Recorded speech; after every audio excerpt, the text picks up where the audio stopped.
a call from Paul, and he was, said, hey, I'd like to bring you in, sort of, unadvertised in the beginning. For what I think I know of the business, I think he was really doing a great job of the way he was using me. It was pretty much, like I said, usually unannounced, unadvertised. I'd show up, power bomb a bunch of guys, especially at their TV tapings, and then they were doing some advertising for some of the house shows. But this was the problem. We had a deal worked out where, say, $100 a week. I can't remember what it was, and if I worked over 2 days or whatever like that, then it become extra money. Sure. Well, I told him I was willing to work as many days as possible, and then he would call me and say, hey, what about this weekend? Well, this weekend I'm already booked, but he'd already advertised me for, what was some of those towns, but I can't remember now, but outside New York. And then people started giving me the rap of doing the no-show, which I didn't know I was advertised. If I knew I was advertised, I would have made the show, because we were also trying to work a deal. If he could have paid me, to say, up to $250,000 a year, then I was going to be a permanent figure. Oh, okay. So that's, he was trying to talk me into that, which I was trying to talk myself out of, because I was looking to go to one or two big companies at the time. You're the veteran when you walk in there. Were you willing to help a lot of the younger guys and maybe put over some younger guys along the way? Well, you know what? Yeah.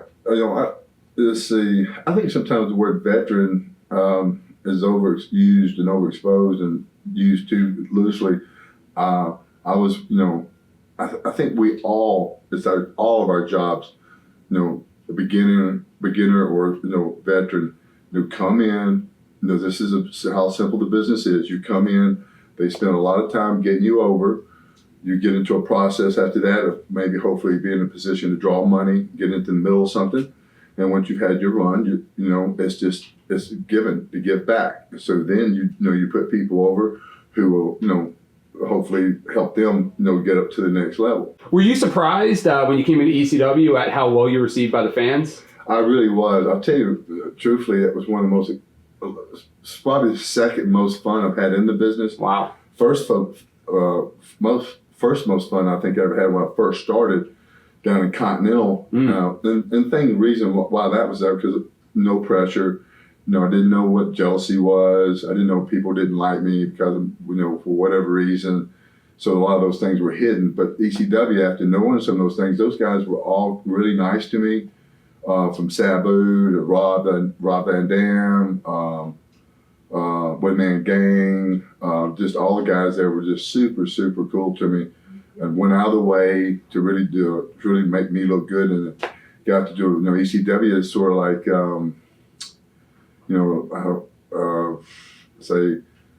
Saturday Night Live. Right. You can get away with a lot more things than you could at 8 o'clock show. Like spitting and things like that, and the fans love that kind of stuff. And just that atmosphere was just ideal for me. When did you realize in your run there that the company was having some financial problems?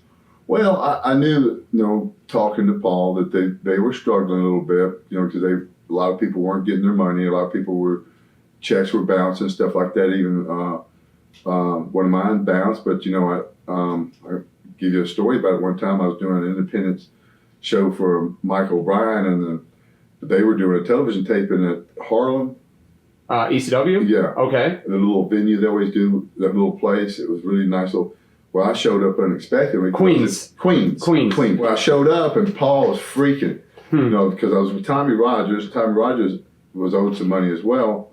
Of course, Tommy forced him to give him cash. I said, Paul, you can send me another check. I know you've been good to me. I'm not here to worry about my money.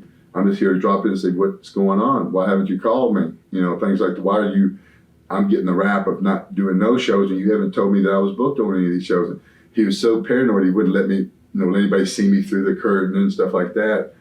I think it sort of got blown out of proportion. I came there to strong arm some people, which I didn't. I came with Tommy Rogers, who's, a little bitty guy, myself. Right. And never even took any money.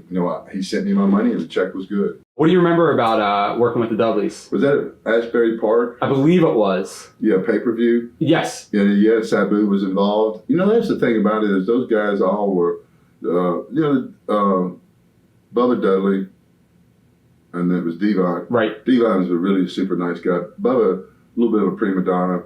I hate saying that, but I don't know if it was, maybe he was jealous of me coming in. I don't know, maybe that's just his personality. I've got a personality that people take the wrong way too because I'm quiet to myself a lot, and try to get to know people. But they were a lot of fun to work with. Sabu, that made it a lot of fun too. Cool. And, this is what is bad about the business. I didn't realize it at the end that they were setting me up for a table deal for Sabu. All they had to do is ask me. I don't mind. And if anybody really looks back and sees the things I've done, I have honestly volunteered to do more jobs than most people have done. Like, 'cause especially if I was main event and they came with a DQ or a double count out, I said, no, I'm putting the guy over, especially as a heel. Mm-hmm. I said, this is not the way to end the show. So that's the thing is that they would just presented that to me and not try to sneak that in, I still would have done it.